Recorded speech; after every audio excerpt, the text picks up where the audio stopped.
تو اللہ کی مہربانی تو بہت ہی ہے بندوں کے اوپر، اپنے بندوں کے اوپر اللہ کی مہربانی کا کیا پوچھنا. دیکھو اللہ نے اپنے بندوں پہ بہت مہربانی کی ہے، اس کی رحمت ہر وقت انسانوں کے اوپر سایہ فگن ہے، ہر وقت.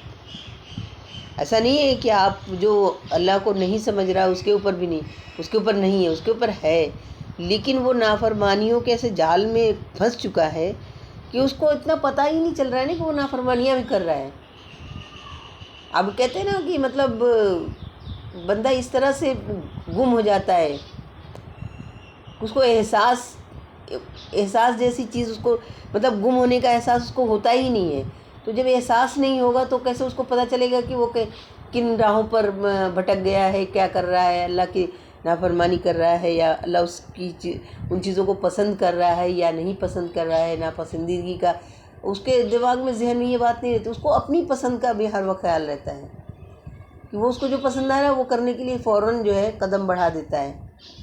وہ تھوڑی دیر کے لیے بھی نہیں سوچتا ہے کہ جو اللہ اس کے اوپر اتنی مہربانیوں کی چادر کو اس نے جو ہے ڈال رکھا ہے، اس پر بھی غور کرے کہ کیوں ڈالا اس نے. اسی لیے ڈالا ہے نا کہ وہ اس کو اپنے بندوں سے بہت پیار ہے. وہ چاہتا نہیں ہے کہ ہمارے بندے پریشانیوں میں پڑیں.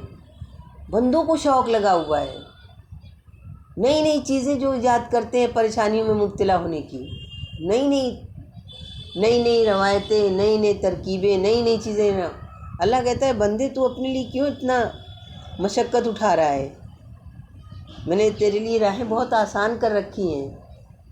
اور بے شک اس میں کوئی اس چیز سے انکار نہیں کیا جا سکتا ہے کہ جو اللہ کی کو اس پر دیکھتے ہوئے زندگی گزار رہے ہیں ان کی زندگی بہت آسان ہے، بہت آسان ہے. ان کے ہم مشکلوں کا پہاڑ نہیں ہے کہیں پر کھڑا.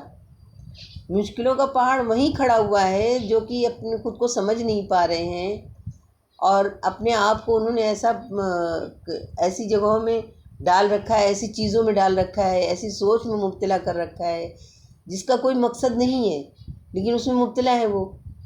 اب اس کو علم ہی نہیں ان کے پاس میں کہ جس میں مبتلا